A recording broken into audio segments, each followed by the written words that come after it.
We got possible Smile sequels happening, Aladdin 2 doubts, we got Resident Evil reboots, and we even got first reactions from the critics of the new Evil Dead Rise movie, which I am super excited about. Let's start with the Smile sequel. This is happening. I'm actually quite shocked as a horror fan that I have not seen this movie. I wanted to see it. It was on my to-do list. I never got around to it. So if you've seen Smile, let me know down in the comments how it is. I'm very intrigued about this movie. I still have to see it. I want to make time probably, I want to say this week to watch it, but I have so much going on. We're going to try and aim for this week though. I want to watch that because I do want to see the sequel since apparently it was good enough.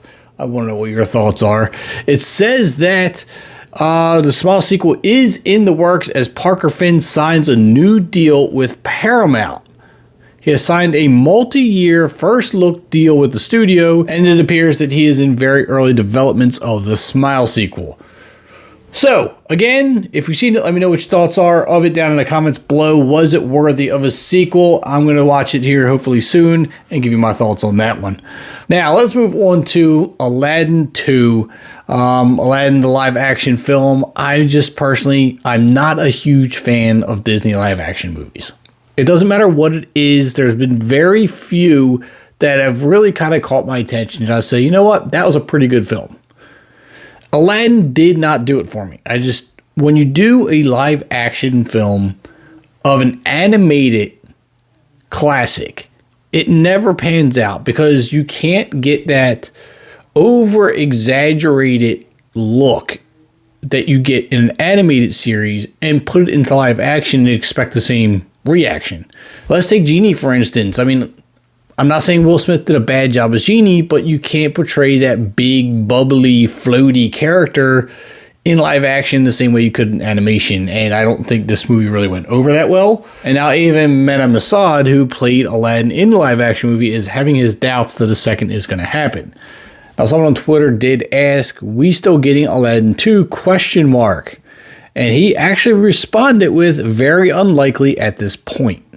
Now, that's coming straight from the actor's mouth, so I'm not sure what's going on behind the scenes there at Disney. I know they've been getting a lot of scrutiny for their live action films lately, and I still believe that's why the portrayal of an over-exaggerated character from an animated series is very, very, very hard to capture in live action. I mean, I don't know if they're just running out of ideas to make good animated movies, but transferring everything classic to live action just isn't the answer for them. But there's also been speculation of, could it be because of Will Smith's, quote, slap heard around the world with Chris Rock? Is that why maybe Disney's not going forward with an Aladdin 2? And I highly doubt that they're going to come right out and directly say, yeah, that is what's affecting the movie. They'll probably come up with another excuse, or maybe there is another excuse.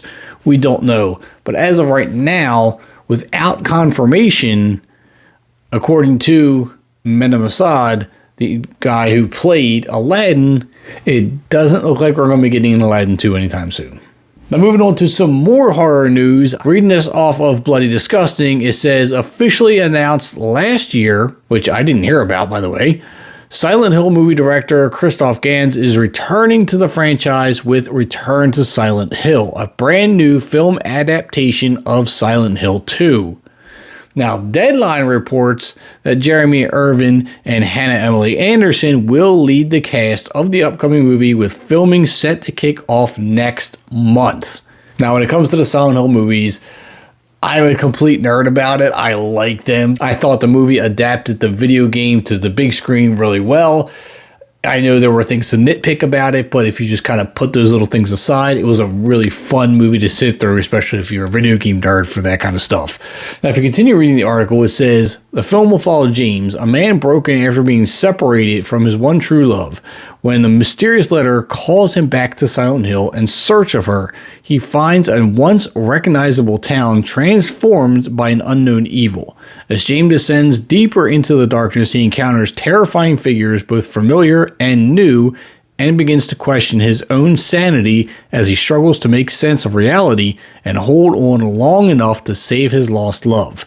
Any reason to see a Silent Hill movie is fine by me. I'll take it. I would love to know what your opinion was of the original first 2 Silent Hill movies that we've gotten. First one, I still say was the best one. Number 2 was good. I haven't heard any complaints, really, to be completely honest with you, about anyone who's seen them and not liked them. It says in the article that they've actually been collaborating with Konami, who has been updating the video game version for a new big screen audience. So we're going to get some new stuff, or maybe some old stuff that's been revamped for the newer age audience, and hopefully more for myself of an older age audience. So I can't wait to see more of this, when it's going to come out, and much more details. So let me know what your thoughts are on that one. Now, finally, wrapping up the horror movie news and the last bit of news we have for this video, Evil Dead Rise is about to come out soon, and I am so incredibly excited about this. The response for this movie already has been incredible. I watched the trailer. I do have a trailer reaction for it, and I'll put up somewhere above. And I've even heard that Rotten Tomatoes gave this 100%, which is outrageous. The critics are raving about this movie, saying how great it is. It's bloody, it's gory, it's gnarly and wild, and they're using all these different terms that are just getting me more excited. I'm going to read a couple of them right out of the gate. One says, hashtag Evil Dead rises gnarly and wild as every Evil Dead film and show should be. There are no limits when working with the Dead Knights. Lee Cronin knows it and runs with it to great effect, both when it comes to delivering deeply chilling horror and also a blood-soaked good time. Another one that says, it's been a minute since a total gore fest like this was dropped in theaters. Claustrophobic, grimy, and mean as hell, this new entry is a crowd pleaser that gets straight to the violence, will 100% make you wince at parts. Now, that's just a couple critics' reviews from early showings of this movie, which have me so incredibly excited. So I want to know, who is a fan of the Evil Dead franchise? Who's going to be getting their tickets early for this movie? I'm most likely going opening night. I don't care when. I don't care what time. If I got to call out of work, you know what? I'm probably going to do it. But let me know what your thoughts are on everything we covered today. Drop a like on the video. Hit that subscribe button on your way out. I'm Kevin, and I'll see you at the concession stands.